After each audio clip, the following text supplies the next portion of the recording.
പ്രതിപക്ഷത്തിന് രാഷ്ട്രീയ താല്പര്യമുണ്ടെന്ന് നമുക്ക് എല്ലാവർക്കും അറിയാമല്ലോ.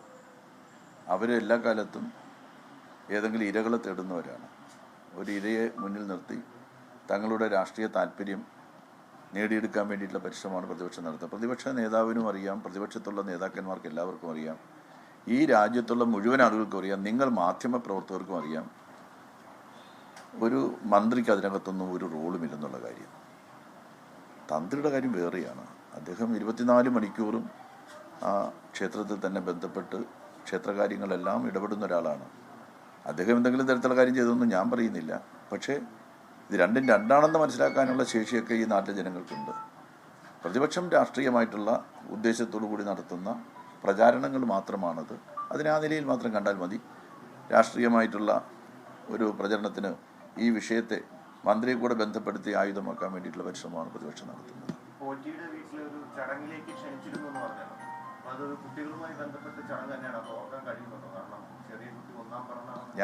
ഞാൻ പറഞ്ഞല്ലോ, എനിക്കത് കൃത്യമായിട്ട് ഓർമ്മയില്ല. കുറച്ച് വർഷങ്ങൾക്ക് മുമ്പുള്ള കാര്യമല്ലേ. അവിടെ ഒരു ചടങ്ങ് നടന്നു എന്ന് എനിക്കറിയാം. എന്ത് ചടങ്ങാണെന്ന് കൃത്യമായിട്ടൊന്നും ഞാൻ എഴുതി വെച്ചിട്ടൊന്നുമില്ല. ഒരുപക്ഷെ നിങ്ങൾക്ക് അന്വേഷിച്ചാൽ കണ്ടെത്താൻ പറ്റും. ഒന്നുകിൽ നിങ്ങൾ അന്വേഷിക്കണം, അല്ലെന്നുണ്ടെങ്കിൽ നിങ്ങൾ ആ കാലത്ത് എന്നെ പൈലറ്റ് ചെയ്തിട്ടുള്ള വെഞ്ഞാറമൂട് പോലീസ് സ്റ്റേഷൻ ഉണ്ട്, അവർക്ക് ആ ചടങ്ങിനെ സംബന്ധിച്ചുള്ള വിവരം അറിയാമായിരിക്കുമെന്ന് എൻ്റെ വിശ്വാസം. പോലീസിന് അറിയാമായിരിക്കും. അന്ന് എന്നോടൊപ്പം ഉണ്ടായിരുന്ന ഗൺമാനോടും ചോദിച്ചു, ഒരു ചടങ്ങെന്നേ അയാൾക്കും അറിയാവൂ, എന്ത് ചടങ്ങെന്ന് അറിയില്ല. ഞാൻ മനസ്സിലാക്കുന്നത് ഒരു ചെറിയ കുട്ടിയുടെ നൂലുകെട്ടോ 1ാം ജന്മദിനമോ ഏതോ അങ്ങനെയുള്ളൊരു ചടങ്ങാണ്, ഒരു കുട്ടിയുമായിട്ട് ബന്ധപ്പെട്ട ചടങ്ങാണ്.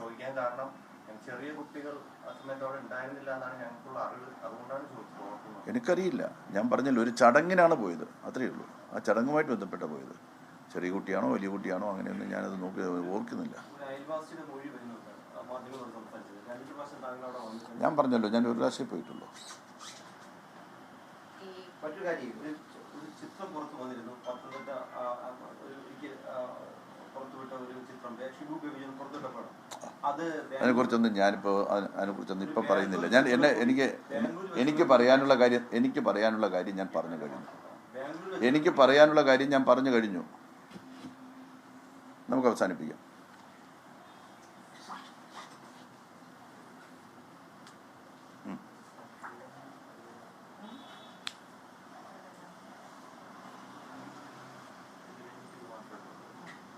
കടകംപള്ളി സുരേന്ദ്രൻ മാധ്യമങ്ങളോട് സംസാരിക്കുകയായിരുന്നു. പോറ്റിയെ അടുത്തറിയില്ല എന്നാണ് കടകംപള്ളി സുരേന്ദ്രൻ പറഞ്ഞുകൊണ്ടിരുന്നത്. പക്ഷേ അത് പൊളിയുകയാണ്. ഇപ്പോൾ പോറ്റിയുടെ വീട്ടിൽ പോയിട്ടുണ്ട് എന്നാണ് കടകംപള്ളി സുരേന്ദ്രൻ പറഞ്ഞത്. നേരത്തെ അത് പറയാനുള്ള കാരണം ഈ പറയുന്ന പോറ്റിയുടെ അയൽവാസി മന്ത്രിയായിരിക്കെ കടകംപള്ളി സുരേന്ദ്രൻ പലയാവർത്തിയോടെ വന്നിട്ടുണ്ട് എന്നതടക്കം കാര്യങ്ങൾ പറയുമായിരിക്കും. ഞാൻ മനസ്സിലാക്കുന്നത് ഈ പോറ്റിയുടെ വീട്ടിൽ നിന്നെടുത്തതിൻ്റെ മഹസർ സാക്ഷി ഒപ്പിട്ടിരിക്കുന്ന അയാളാണ് എന്നാണ് അറിയാൻ കഴിയുന്നത്. അപ്പോൾ മന്ത്രിയായിരിക്കെ പലയാവർത്തി ആ വീട്ടിൽ വന്നിട്ടുണ്ട് എന്നുള്ളതാണ് ആ സാക്ഷി പറഞ്ഞത്.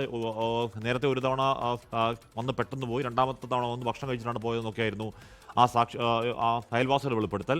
ഒരുപക്ഷെ അതിനെ തുടർന്നായിരിക്കണം ആ തുറന്നു പറച്ചിൽ കടകംപള്ളി സുരേന്ദ്രൻ നടത്തുന്നത്. ചടങ്ങിന് ക്ഷണിച്ചിട്ടാണ്, ഒരു ചടങ്ങ് അവിടെ ഉണ്ടായിരുന്നു, ആ ചടങ്ങിന് ക്ഷണിച്ചിട്ടാണ് പോയത് എന്ന് കടകംപള്ളി സുരേന്ദ്രൻ പറയുന്നു.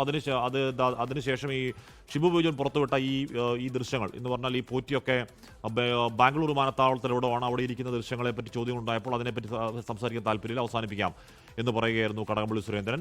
പോറ്റിയുടെ വീട്ടിൽ പോയിട്ടുണ്ട്. പോറ്റിയുടെ വീട്ടിൽ ഏതോ ചടങ്ങിന് പോയതാണ്, ഏതോ കുട്ടിയുടെ നൂലുകെട്ടുമായി ബന്ധപ്പെട്ടാണ് എന്നൊരു സംശയം കടകംപള്ളി പറയുമ്പോൾ മാധ്യമപ്രവർത്തകർ ആ സമയത്ത് അവിടെ അങ്ങനെ ഒരു നൂല് കെട്ടാനുള്ള കുട്ടി ഉണ്ടായിരുന്നില്ല എന്നടക്കമുള്ള കാര്യങ്ങൾ ചൂണ്ടിക്കാണിക്കുന്നുണ്ട്. അപ്പോൾ അദ്ദേഹത്തിന് ഏത് പരിപാടിയിലാണെന്ന് ഓർമ്മയില്ല എന്ന് പറയുന്നുണ്ട്. ചിലപ്പോൾ ശരിയായിരിക്കാം, കുറേ വർഷങ്ങൾ മുമ്പ് ഉണ്ടായതാണ്. അപ്പോൾ ഒരുപക്ഷെ അത് ഓർമ്മയുണ്ടാവില്ലായിരിക്കാം. എന്തായാലും പോറ്റിയുടെ വീട്ടിൽ ഒരു കുട്ടിയുടെ നൂലുകെട്ടിന് ചടങ്ങിന് വിളിക്കുമ്പോൾ ഒരു മന്ത്രി പോകാനും മാത്രമുള്ള ബന്ധം. ഇപ്പോൾ ഒരു മന്ത്രി നമ്മളൊക്കെ വീട്ടിൽ കുഞ്ഞിൻ്റെ നൂലുകെട്ടിനോ അല്ലെങ്കിൽ കുഞ്ഞിൻ്റെ 1ാം ബർത്ത്ഡേ കേക്ക് മുറിക്കാനൊക്കെ ഒരു മന്ത്രിയെ വിളിച്ചാൽ അവരുടെ തിരക്കിനടക്ക് അവർക്ക് എത്തണം. അങ്ങനെ പോകുന്ന മന്ത്രിമാരുണ്ടാവാം, പോകുന്ന നല്ല കാര്യമാണ്. അങ്ങനെ നാട്ടിലുള്ള എല്ലാ ആൾക്കാരും കുഞ്ഞിൻ്റെ നൂലുകെട്ടിന് വിളിക്കുമ്പോൾ എല്ലാ മന്ത്രിമാരും അതത് വീടുകളിൽ പോകുക എന്നുള്ളത് ഉറപ്പായും സ്വാഗതാർഹവും നല്ല കാര്യമാണ്. കാര്യം അവർക്കുണ്ടാകുന്ന സന്തോഷം അത്രത്തോളം വലുതാകും. പക്ഷേ മന്ത്രിമാരുടെ വലിയ തിരക്കിൽ നൂലുകെട്ടിനൊക്കെ പോകാൻ സമയം കിട്ടുമോ എന്നാരും അറിയില്ല.